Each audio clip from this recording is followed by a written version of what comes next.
Selanjutnya kita membahas bank dan proses kredit, bagian kedua.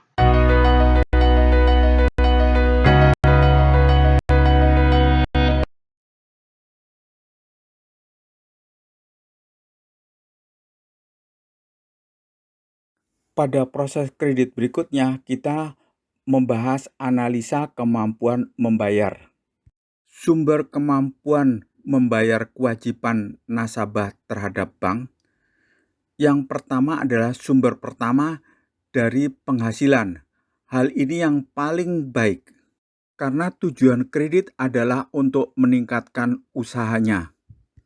Penghasilan ini dihasilkan dari arus kas operasi usahanya untuk kredit modal kerja perusahaan atau dari gaji karyawan tetap untuk kredit konsumtif. Sumber kedua adalah jaminan atau agunan. Hal ini dilakukan bila sumber pertama sudah tidak berhasil menghasilkan dana untuk membayar kewajiban bank. Sumber kedua ini dapat berupa aktiva yang dibiayai dan jaminan atau agunan yang dijaminkan ke bank. Untuk melakukan analisa kemampuan membayar berdasarkan sumber penghasilan, kita perlu mengetahui jenis usahanya, yaitu apakah sebagai karyawan, apakah usaha mikro, atau usaha menengah, komersial, dan korporasi. Silakan melihat video JTE 301 Analisa Kebutuhan Kredit dan Kemampuan Membayar.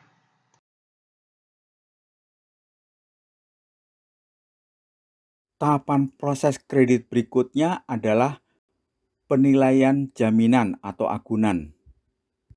Apa itu jaminan dan agunan? Pengertiannya adalah jaminan untuk melunasi utang nasabah kepada bank. Bentuknya adalah jaminan bisa berbentuk barang atau benda dan kewajiban pihak lain. Misalnya kewajiban dari pabrik roti ini dijamin oleh perusahaan pemiliknya, atau pinjaman karyawan dijamin oleh perusahaan tempat dia bekerja. Sedangkan agunan adalah jaminan dalam bentuk barang atau benda. Jenis jaminan terdiri dari 1. Jaminan benda tidak bergerak, yaitu jaminan tidak bergerak, misalnya tanah dan bangunan. Pengikatannya berupa hak tanggungan atau hipotek. Kedua, benda bergerak, yang terdiri dari benda bergerak yang berwujud, misalnya mesin, kendaraan bermotor, inventori. Nah, pengikatannya dengan gadai dan fidusia. Berikutnya adalah benda bergerak yang tidak berwujud, misalnya tagihan proyek, piutang, dan lain-lainnya. Pengikatannya dengan gadai atau tagihan atau juga sering disebut dengan sesi piutang. Jenis jaminan ketiga adalah jaminan perusahaan atau pribadi, yang berupa jaminan pribadi atau perusahaan yang mengikatkan diri pada hutang nasabah kepada bank. Misalnya perusahaan A menjamin pinjaman perusahaan B. Pengertian penilaian jaminan merupakan penilaian yang dilakukan oleh bank atau lembaga keuangan atas jaminan atau agunan yang akan diajukan oleh calon nasabah sebagai jaminan hutangnya. Tim penilai atau appraisal jaminan biasanya akan melakukan penilaian secara 1. Ekonomis, yaitu berdasarkan nilai pasar atau nilai yang berlaku di pasar. Dan nilai taksiran, yaitu nilai yang berlaku sesuai kebijakan internal bank atau lembaga keuangan yang biasanya mempunyai standar-standar tertentu. Berikut ini adalah ilustrasinya. Untuk tanah, misalnya nilai pasarnya adalah 400 juta rupiah, sedangkan nilai taksasinya mungkin bisa lebih rendah, misalnya 360 juta rupiah. Sedangkan nilai bangunan berdasarkan nilai pasar adalah 375 juta rupiah dan berdasarkan nilai taksasi sebesar 200 juta rupiah. Maka total nilai berdasarkan nilai pasar adalah 775 juta rupiah, sedangkan berdasarkan nilai taksasi adalah sebesar 560 juta rupiah. Nilai mana yang akan diambil tergantung dari kebijakan bank atau lembaga pembiayaan. Berikutnya adalah penilaian secara status hukum dengan memeriksa keabsahan dokumen kepemilikan dari jaminan tersebut. Mari kita lihat masing-masing cara penilaian jaminan. Untuk tanah dan bangunan berdasarkan dari lokasi dan situasi, kondisi tanah dan bangunan, status hukum, dan bahan pertimbangan lainnya. Nilai taksir sama dengan harga tanah ditambah nilai bangunan dan sarana pelengkap bangunan, dikurangi faktor pengurang. Contoh faktor pengurang adalah misalnya akses ke tanah dan bangunan tersebut kurang baik, daerahnya sering terkena banjir, dan lain-lainnya.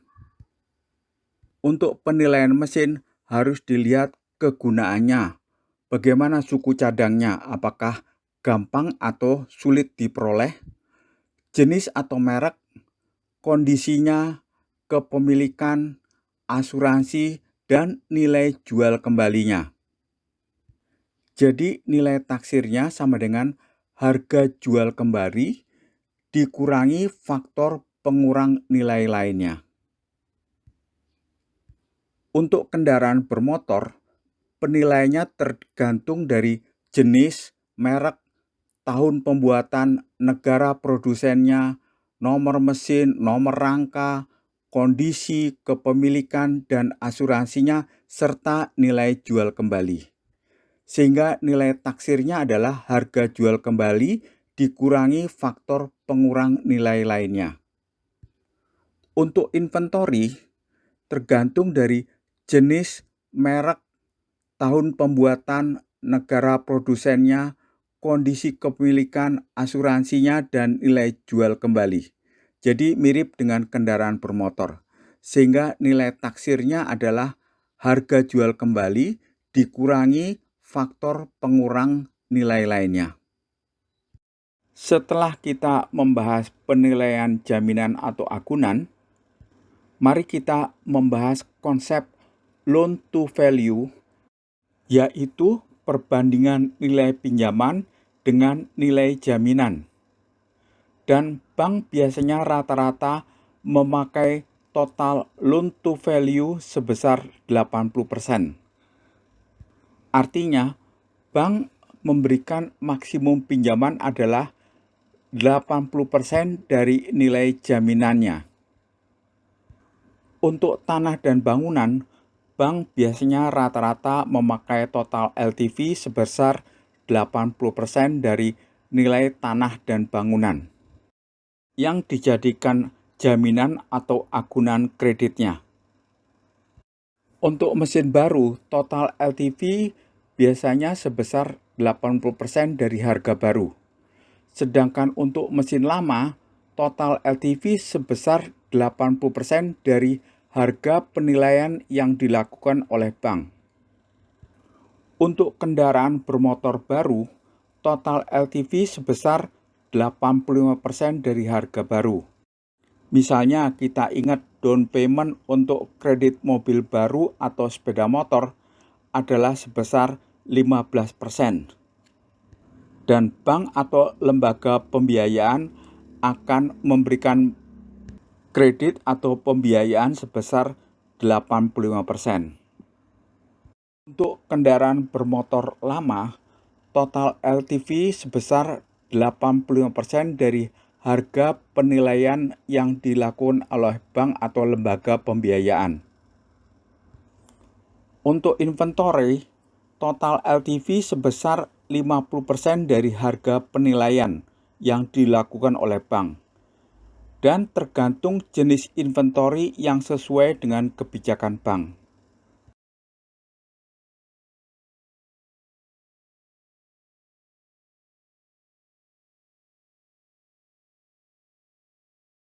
Kemudian dilakukan tahap penyusunan proposal kredit yang isinya terdiri dari perusahaan dan manajemen yang berisi perusahaan, legalitasnya bagaimana, kemudian siapa pengendali manajemennya. Berikutnya adalah hasil survei terhadap lokasi, lingkungan, luas tanah dan bangunan usaha, fasilitasnya, dan lain-lainnya.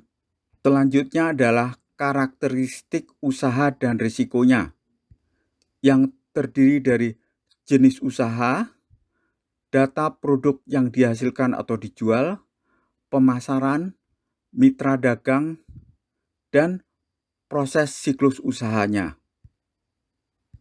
Selanjutnya adalah analisa keuangan terhadap neraca dan laba rugi minimum 2 tahun terakhir, dan analisa kebutuhan kredit dan kemampuan membayarnya. Selanjutnya adalah analisa jaminan, serta keterangan lainnya.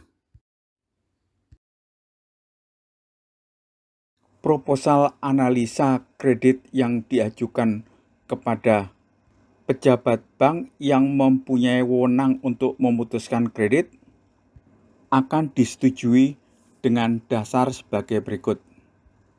Perusahaan dan manajemennya dinilai baik.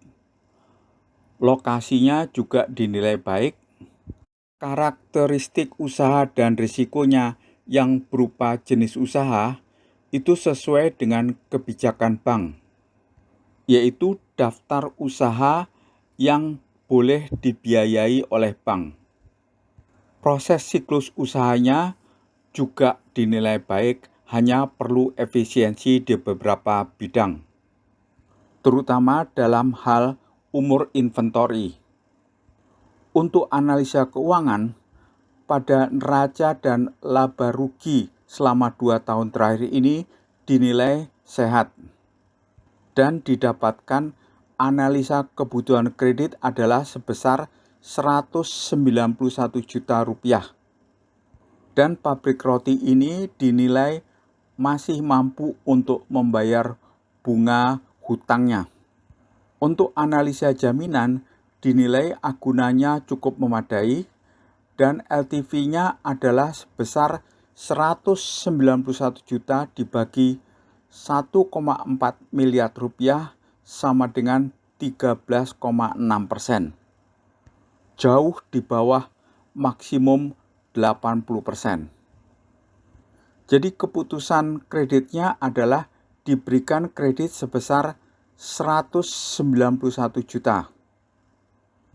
Ketentuan kredit lainnya adalah 1. Nasabah harus memberikan laporan bisnis dan keuangan secara triwulanan. Kedua, umur piutang usaha dan inventory harus dikurangi.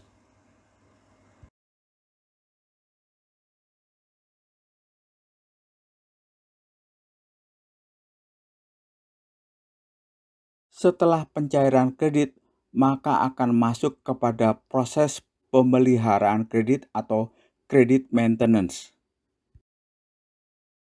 Setelah proses pengajuan kredit, analisa persetujuan kredit, kemudian pengikatan kredit dan jaminan, dan pencairan kredit, maka masa kredit akan mulai berjalan. Dan bank akan melakukan monitor pembayaran debitur. Bila pembayarannya lancar, maka tidak akan menjadi masalah. Tetapi bila ada tunggakan, maka nasabah akan diminta untuk melunasi tunggakan tersebut. Bila sudah melunasi tunggakan, maka masa kredit akan terus tetap berjalan. Tetapi bila nasabah tidak bisa melunasi tunggakannya, maka akan masuk kepada tahap penyelesaian debitur bermasalah. Demikian seterusnya berlanjut hingga jatuh tempo masa kreditnya. Selama masa kredit berjalan, mungkin saja akan terjadi kurangan modal kerja. Dan bila pembayaran kewajiban selama masa kredit itu berjalan lancar, maka bank akan menawarkan tambahan kredit modal kerja yang prosesnya sama dengan persetujuan kredit pada awal, yaitu mulai dari pengajuan kredit tambahan, analisa dan persetujuan kredit, kemudian pengikatan kredit dan jaminan serta pencairan kredit, dan dimulailah masa kredit dan tambahan kredit hingga jatuh tempo.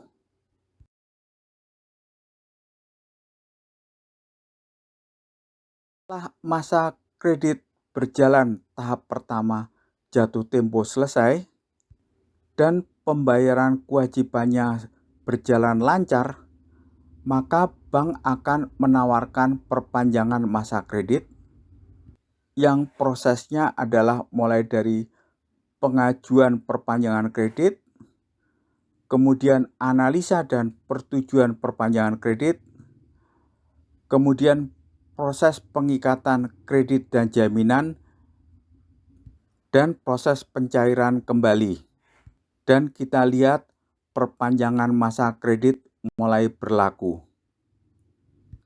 Demikianlah proses ini terus berjalan berlangsung.